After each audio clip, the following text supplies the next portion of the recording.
City in New York. And I think sometimes we don't appreciate some of these relationships.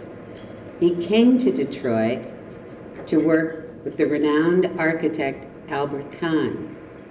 And of course, I think most of us are very familiar with that name, the architect for the Fisher Building. It seems that in his career, Mr. Crane ultimately designed some 250 theaters. And I felt that that would be interesting information for a group which would be really very fortunate to have a special private preview.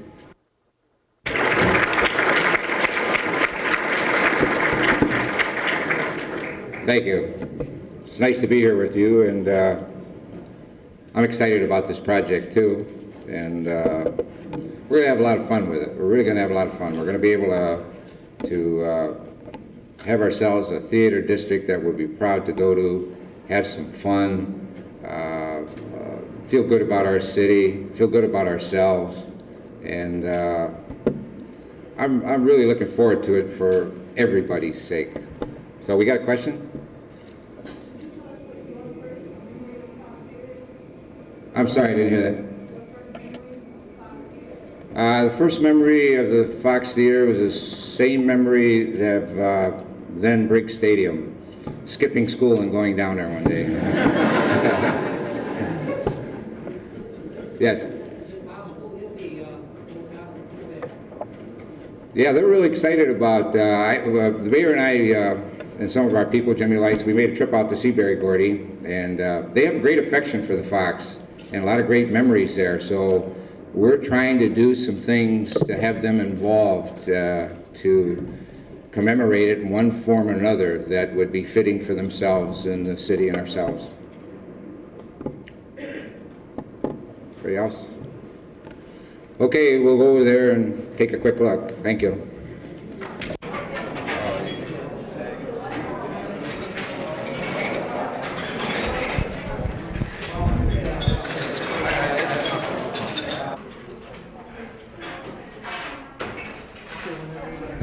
Okay, let's see.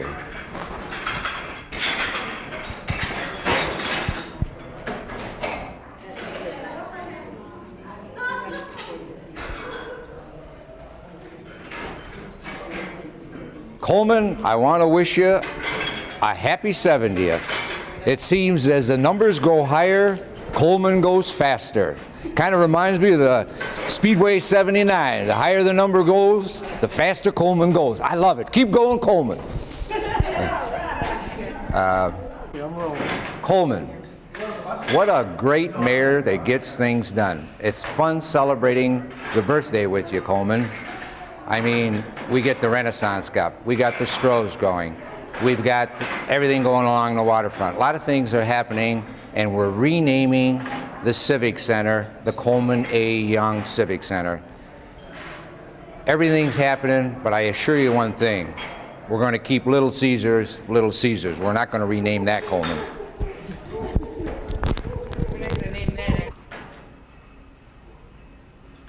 Happy 70th birthday, Coleman. That's wonderful. It seems like the higher the numbers go, the faster you go. So I can't wait till your next birthday. God knows what'll be going on. Kind of reminds me of the Speedway 79, moving fast all the time. Way to go, Coleman. We'll do the first one. Okay.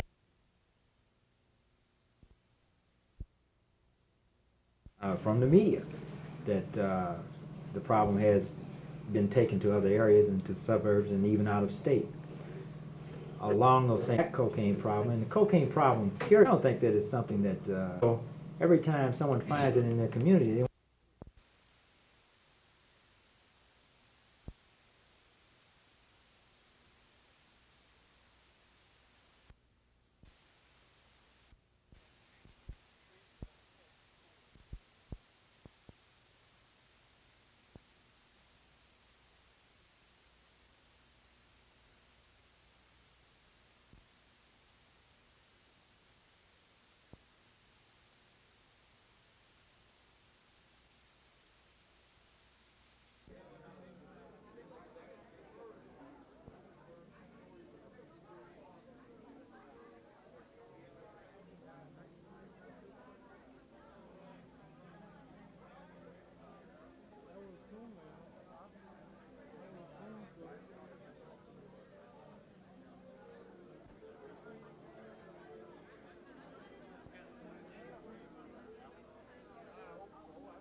very pleased that you came. And we hope that you found the day productive. We'll find out. Those of us who trudged behind him in those campaign wars discovered, and he stayed with it after his election, his firm commitment to a change in this city from bridge, and that meant the Ambassador Bridge, to bridge, and that was the Belle Isle Bridge. Certainly, to your immediate left, the Madden Building has yet to be completed. Detroit's Renaissance, our Renaissance Center, opened yet. And as you continue, Millinder Center had not yet been constructed. There are so many things had not been contemplated in 73. And so as we look along this river, I think the very existence of what we have now in our city, along our greatest natural resource, of course, is in large measure due to the dreams that existed in Mayor Young's head some years ago. Roosevelt's death, that they might languish there for a very long time. He'll have to tell you the rest of that story himself. But we are so fortunate here to have leadership of his caliber. He is a remarkable, remarkable leader. Every time I read these stories about, oh, but we have nobody on the national level and where is leadership and so on, I think how very unfortunate we have it here, but on a local level. And it reminds me of something that actually the mayor has never heard before. There was a dinner one night at the Detroit Institute of Arts. I think many of you may be familiar with the collection of Baron Thyssen-Bornemisza, who has the very famous, if you watch the Today Show, you heard about his collection in Switzerland. At any rate, part of his collection was being shown at the DIA. And Henry Ford II happened to be at this table, and the subject of political leadership came up. And he was extolling, the mayor was not there that evening, and he was extolling the mayor's political acumen and how very bright he was and how talented in this area. And he turned to me suddenly and said, well, why doesn't the mayor run for president? Or why isn't he a candidate for the presidency, Joyce? And I said, well, to be quite honest, our country's not ready. And he said, what's the problem? Is it age or is it race? And I said, sadly, it isn't his years. It is his race. And the country is the poorer for it. I think you'd enjoy probably another story that's in a lighter vein, which also shows something about the mayor. Again, Henry Ford II was a participant in this gathering. Some years ago, the National Conference of Governors were entertained by the Ford family on the Edsel Ford estate on Lake Sinclair. And along with Governor Milliken and the mayor and Henry Ford, etc., the subject of capital punishment came up. And of course, this is not a favorite policy or notion of the mayor, nor of many of us, as a matter of fact. And at some point, Henry Ford decided that, well, he was probably for it. Kathy, who is, of course, his widow now, indicated she definitely was for capital punishment. And the mayor looked at him and said, well, Henry, after all, I can see why you'd be for it. Nobody ever executed anybody as rich as you. As we visited the 12th precinct, we are fortunate to have a wonderful leader. It's my pleasure to present him. Mayor.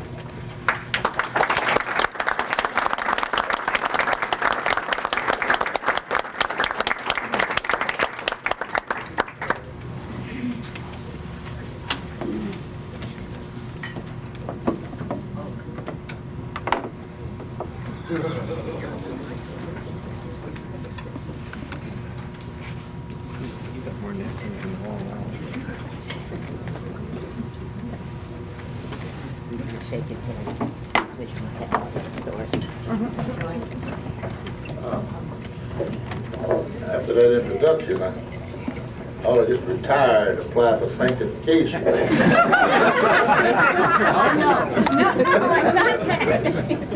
Don't get off that easy. But as I was approaching Bob Talbot, who what a masochist he is, he says, "Give us hell." Our comedy. I'm really happy to see so many members of statewide press here today. I certainly welcome my presentation from Muskegon.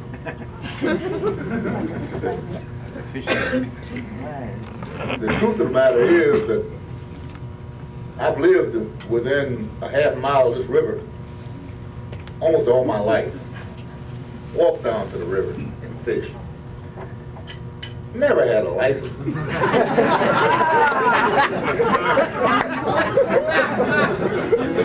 There must be at least 70, 80 people, maybe a couple of hundred, fishing right now. Anybody in here got enough guts to go ask them for a license? You figure that's part of our God-given right, living on the banks of the Troy River. But I do have a license now. As a matter of fact, the director of DNR sent me a license. And I believe it's expired now. And taking advantage of my senior citizens discount, I intend to buy another one. I understand that you had a busy day, that you saw much of what's happening in our city, a lot of the physical development of the city, and that's important. You know that from year to year, we have consistently attempted to build this city, rebuild this city, in the manner it began. First on the riverfront, then up and down the major spine, major street, Woodward Avenue, certainly out in the neighborhoods. I gather you had a little time today to see some of the neighborhoods. And we have some remarkably stable and beautiful neighborhoods in this city. What you see here in steel and mortar is really a reflection of the spirit, the remarkable spirit of remarkable people. People in Michigan are like that generally. We are an industrial state. We know good times and bad, and our people have acquired the strength to roll through hard times and last until build good times, but also during hard times to take the steps to guarantee that we get to good times. There's been a lot going on down here. We are beset with unemployment as a major problem. I think it's a byproduct of unemployment, and I might say that unemployment in the city of Detroit is higher than in any city in the United States, any major city in the United States. Is a byproduct of unemployment. We have crime and drug addiction. That's not unique to us either. As a matter of fact, as you read the papers, you now see that Los Angeles is beset with an horrendous gang problem. That's a problem that we faced and met in Detroit way back in '77. We formed our gang squad then. And we went to war with the gangs then. We didn't wipe them out. They still exist. But they don't roam this street and control any territory as they do in Los Angeles and in many other